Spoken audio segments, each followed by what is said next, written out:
जय श्री कृष्णा, राधे राधे। मित्रों, आज मैं आपके लिए बहुत ही काम की जानकारी लेकर आया हूँ। बस आपसे निवेदन है कि वीडियो के अंत तक बने रहें। मित्रों, 3 स्थानों पर बेटी का विवाह नहीं करना चाहिए। वे 3 स्थान कौन कौन से हैं?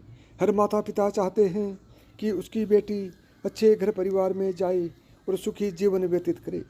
माँ बाप अपनी बेटी के लिए एक अच्छे घर और वर की खोज करते हैं और सुखी संपन्न घर में बेटी का विवाह करके बड़े प्रसन्न होते हैं कि चलो, बेटी की अधिक चिंता नहीं थी क्योंकि उसे पराए घर जाना था।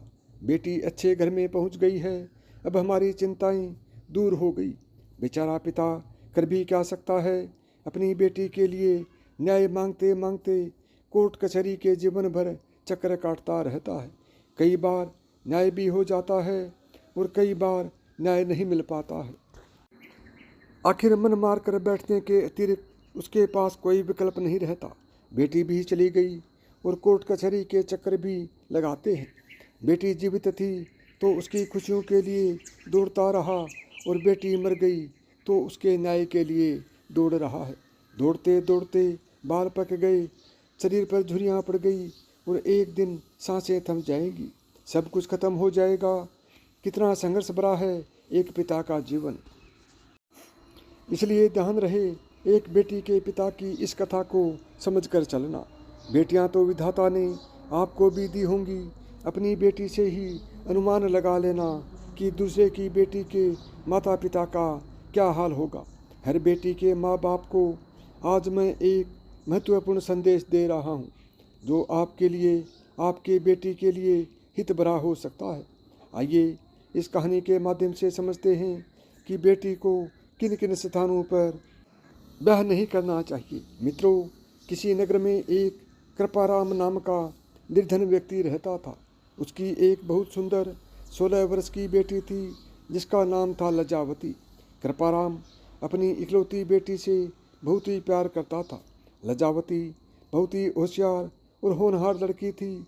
वह रोजाना विद्यालय जाती और विद्यालय से लौटकर अपने पिता को खाना पहुंचाने जाती थी। उसका पिता कृपाराम एक सेठ के यहाँ मजदूरी करता था।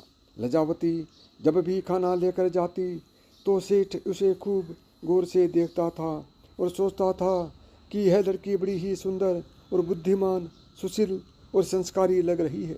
क्यों ना इसे मैं अपने घर की बहू बना लूँ।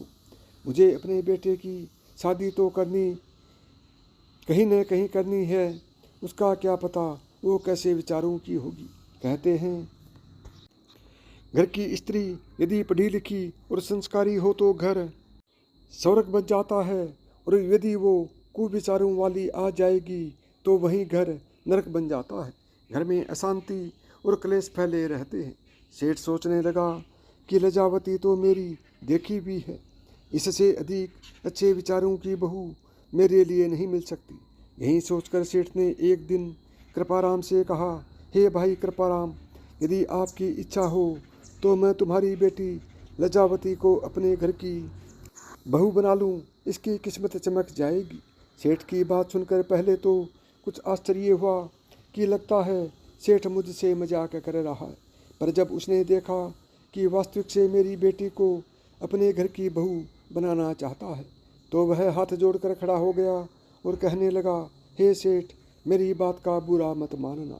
यदि मेरी बेटी तुम्हारे घर की बहू बन जाएगी तो इससे अच्छी मेरे लिए कोई बात नहीं होगी। परंतु मैं ये कहना चाहता हूँ कि क्या तुम्हारा और मेरा कोई मेल है? आप एक धनी सेठ हैं और मैं कहाँ आपका नौकर। हमारे तुम्हारे बीच में भारी असमानता है।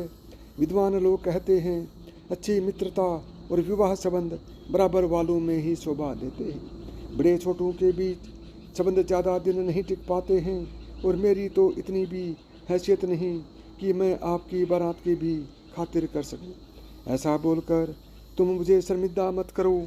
तब सेठ कहता है, कृपाराम, अब चाहे कुछ भी हो जाए पर हमारे घर की बहू तुम्हारी बेटी ही बनेगी। मित्रों, इतना कहकर सेठ अपने घर पहुंचा और अपनी सेठानी और बेटे से परामर्श लिया। कृपाराम की बेटी की बात सुनकर सेठानी और उसका बेटा एकदम से उछल पड़ा। कहने लगे, आपकी बुद्धि तो नहीं सठिया गया। उस गरीब मजदूर और हमारा क्या मेल है?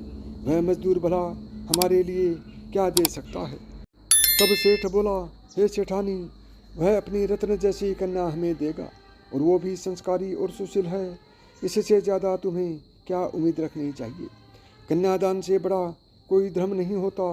तुम चाहे करोड़ों की दौलत जोड़ कर रख लो, यदि बहू कुलक्षणी आ जाए तो दौलत कितने दिन ठहर सकती है?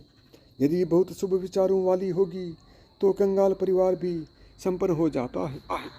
सेठानी के बार बार मना करने पर भी सेठ नहीं माना और उसने जबरदस्ती अपने बेटे का विवाह कृपाराम की बेटी के साथ कर दिया। कृपाराम सेठ के घर में अपनी बेटी को विवाह कर बड़ा खुश था, परंतु एक मजदूर की बेटी बहू बनकर सेठ के घर में आ गई। ये बात सेठानी और उसके बेटे को सहन नहीं हुआ। वे उसे दिन रात प्रताड़ित करने लगे, परंतु सेठ के डांटने पर वे चुप हो जाते थे। उन्होंने उसे घर से निकालने का बड़ा प्रयास किया, परंतु सेठ के रहते उनकी मनसा सफल नहीं हो सकी। धीरे धीरे इसी प्रकार कई वर्ष बीत गए। लज्जावती सेठानी को फूटी आंख नहीं सुहाती थी। वो मौका ढूंढते थी कि कब इन सब इसे अपने घर से बाहर करें।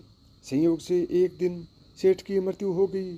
सेठ के मरने के बाद सेठानी और उसके बेटे ने एक योजना बनाई कि क्यों ना बहू को जहर देकर मार दिया जाए, और फिर सेठानी अपने बेटे का विवाह किसी धनी परिवार से कर देगी। उन दोनों ने लज्जावती को मारने का निश्चय कर लिया।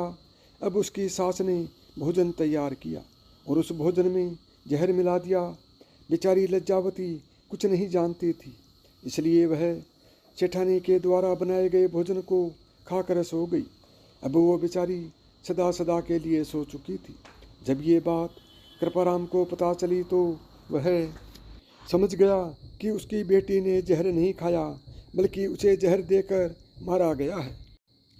वो सेठानी और उसके बेटे की मनसा को पहले से जानता था। भले ही उनका विवाह, उनका व्यवहार बेटी के प्रति कुछ ठीक नहीं था, वह तो सेठ की वजह से शांत बने रहते थे।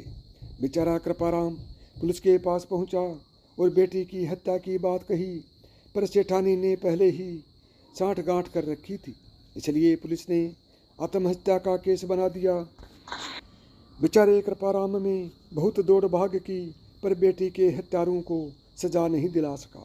उसके पास इतना पैसा नहीं था कि एक बेटी के न्याय की लड़ाई लड़ सकेगा, पर क्या करता, हार कर मजबूर होकर घर बैठ गया। उसकी बेटी के हत्यारे आज भी खुले घूम रहे थे। कृपाराम अपनी करनी पर पछता रहा था कि यदि वह सेठ की बात मानकर बेटी का विवाह उसके घर में नहीं करता तो आज उसे यह दिन देखना नहीं पड़ता। किसी ने सच कहा है कि इन 3 स्थानों पर बेटी का भूल कर भी विवाह नहीं करना चाहिए, जहाँ दोनों पक्षों के बीच भारी असमानता हो, कन्या का पिता बहुत निर्धन हो, लड़के वाला अत्यंत धनी हो। नंबर 2, जो धन के अत्यंत हो, जो लोग भी पैसों के लिए कुछ भी करने को तैयार हों। पैसों के लिए वो अपना मान सम्मान भी बेचने को तैयार हों। ऐसे घर में बेटी का विवाह नहीं करना चाहिए। नंबर 3, जो परिवार संस्कारों से रहित हो। ऐसे परिवारों में धन धान्य से संपन्न होने पर भी बेटी का विवाह नहीं करना चाहिए।